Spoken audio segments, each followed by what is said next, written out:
ভাবুন তো, এমন এক পৃথিবীর কথা যেখানে লাইব্রেরিতে একটা বই লিখে বা অনুবাদ করে জমা দিলেই সেই বইয়ের ওজনের সমপরিমাণ খাঁটি সোনা পুরস্কার দেওয়া হতো।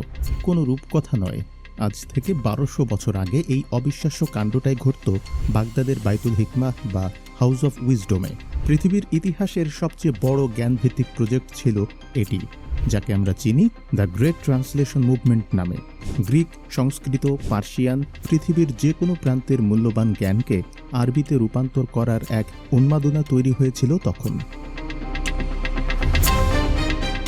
আব্বাসীয় খিলাফতের খলিফা হারুনুর রশিদ এবং আল মামুনের হাত ধরে শুরু হয় এই বিপ্লব। চিকিৎসা বিজ্ঞান, গণিত, দর্শন কিংবা জ্যোতির্বিজ্ঞান, যে কোনো বইয়ের অনুবাদকের জন্য খলিফাদের দরবারের দরজা সবসময় খোলা থাকত। আল খোয়ারিজমি থেকে শুরু করে ইবনে সিনা যুগের সেরা সব জিনিয়াসরা এক ছাদের নিচে বসে বদলে দিচ্ছিলেন পৃথিবীর বিজ্ঞানকে। যখন ইউরোপ অন্ধকারে ডুবেছিল, তখন বাগদাদ হয়ে উঠেছিল পুরো পৃথিবীর জ্ঞানের রাজধানী। জ্ঞান চর্চার এই সোনালী যুগ মানব সভ্যতাকে কয়েক শতাব্দী এগিয়ে দিয়েছিল।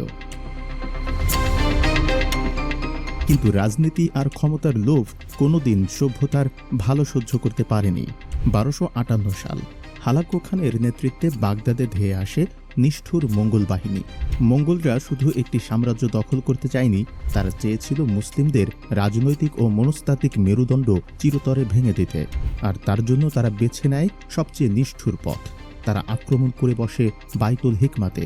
শতাব্দীর পর শতাব্দী ধরে জমানো লাখ লাখ দুর্লভ বই, পাণ্ডুলিপি আর গবেষণাপত্র লাইব্রেরি থেকে টেনে হিচড়ে বের করা হয়।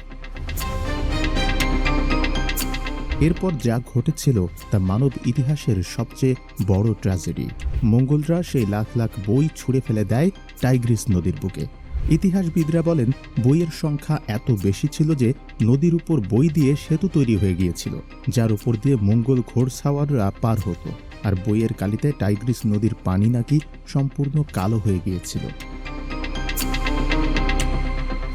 সেই কালির সাথে ভেসে যায় আলজিব্রা, জ্যামিতি কিংবা নিখুঁত চিকিৎসা বিজ্ঞানের এমন সব তত্ত্ব যা হয়তো আজও উদ্ধার করা সম্ভব হয়নি। একটি রাজনৈতিক ধ্বংসযজ্ঞের কারণে মুসলিমদের সেই সোনালী যুগের প্রাতিষ্ঠানিক জ্ঞানচর্চার ধারাটি চিরতরে স্তব্ধ হয়ে যায়।